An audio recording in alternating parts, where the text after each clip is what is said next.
Assalamualaikum warahmatullahi wabarakatuh. Hari ini kita akan bincangkan bidang fiqh tentang pengurusan harta selepas kematian.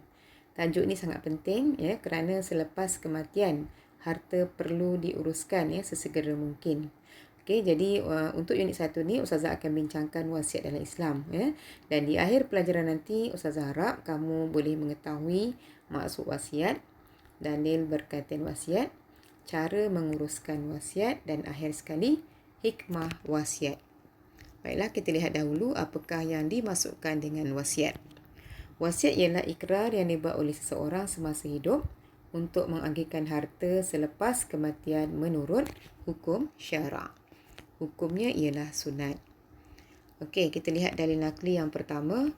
Allah Subhanahu Wa Taala berfirman, A'udzubillahi minasyaitonirrajim.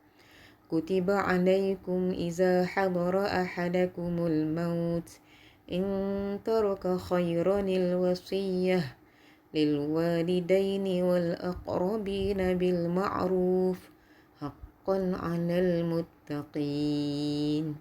Shadaqallahul azim.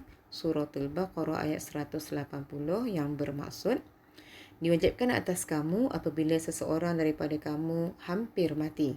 Jika dia ada meninggalkan harta, maka hendaklah ia berwasiat untuk ibu bapa dan kaum kerabatnya dengan cara yang baik menurut peraturan agama sebagai satu kewajipan ke atas orang yang bertakwa. Kita lihat dalil yang kedua. Abdullah bin Umar meriwayatkan bahawa Rasulullah sallallahu alaihi wasallam bersabda, Ma haqqu mri'in muslimin lahu syai'un yusi fih yabitu lailataini illa wa wasiyatuhu maktubatun indah. Maksudnya, seorang muslim yang mempunyai sesuatu yang boleh diwasiatkan tidak sepatutnya tidur selama 2 malam berturut-turut melainkan wasiat yang tertulis di sisinya. Riwayat Al-Bukhari. Ini menunjukkan bahawa wasiat tidak boleh ditangguhkan.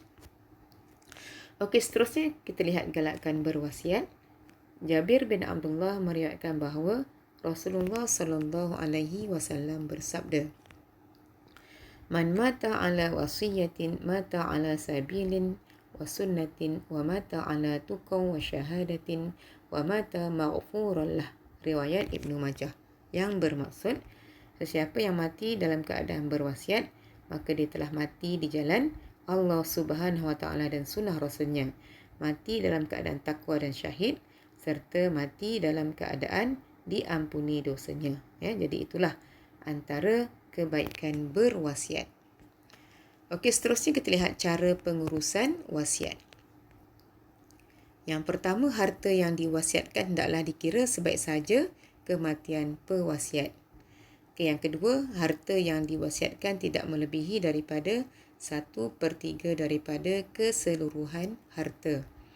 Dan yang ketiga, dilaksanakan setelah dilangsaikan segala perbelanjaan pengurusan jenazah dan hutang si mati.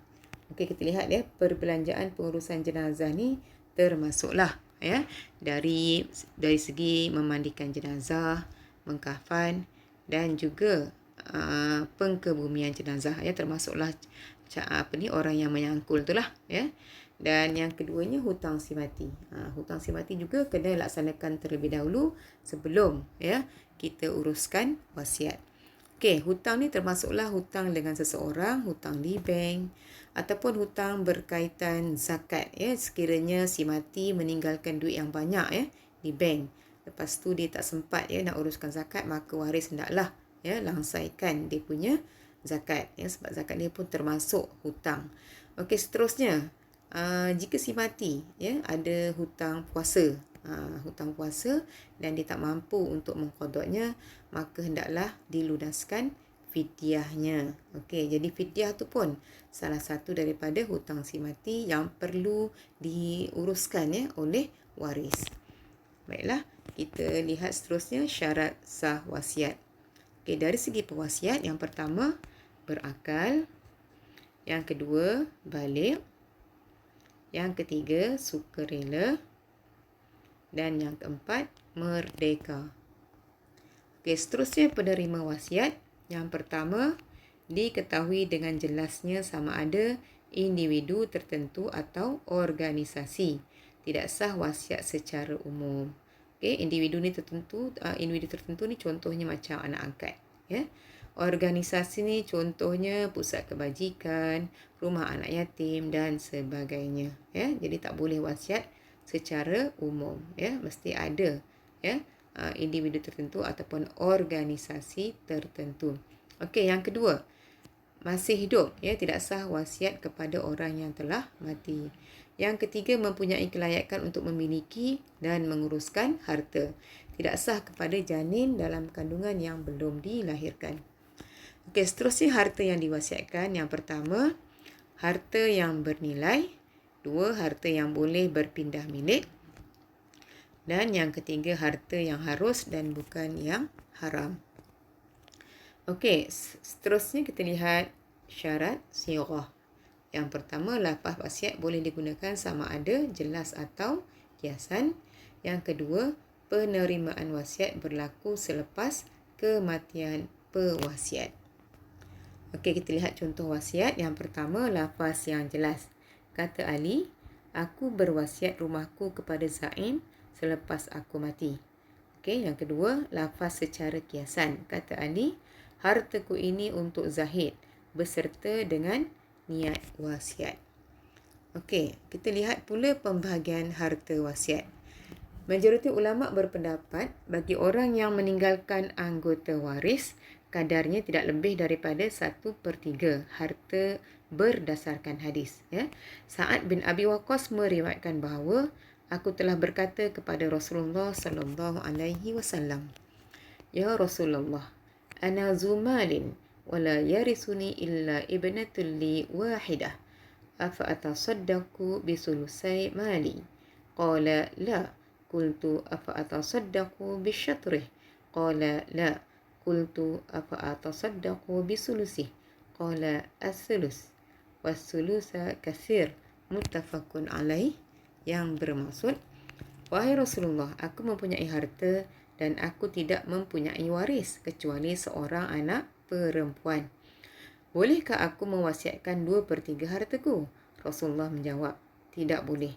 Aku bertanya lagi, bagaimana dengan 1/2 daripadanya? Rasulullah menjawab, tak boleh. Aku bertanya lagi, bagaimana dengan 1/3 daripadanya? Rasulullah menjawab, maka boleh berwasiat 1/3 daripada harta. Sedangkan 1/3 itu pun banyak. Okey, seterusnya kita lihat hikmah pensyariatan wasiat. Okey, yang pertama, mendapat ganjaran pahala yang berpanjangan walaupun selepas meninggal dunia. Okey, seterusnya yang kedua, memanfaatkan harta bagi tujuan kebajikan masyarakat melalui wasiat. Okey, yang ketiga, menjaga kebajikan dengan orang yang hampir dengan si mati seperti anak angkat. Atau yang keempat, anggota waris yang tidak layak menerima harta pusaka. Dan akhir sekali, menjamin kelangsungan operasi sesebuah organisasi melalui suntikan dana daripada wasiat. Jadi itu sahaja berkaitan wasiat. Ustazah harap kamu boleh memahami, ya, perkara-perkara berkaitan tajuk wasiat. Dan Ustazah akhiri perbincangan hari ini dengan wabillahi taufik wal hidayah. Wassalamualaikum warahmatullahi wabarakatuh.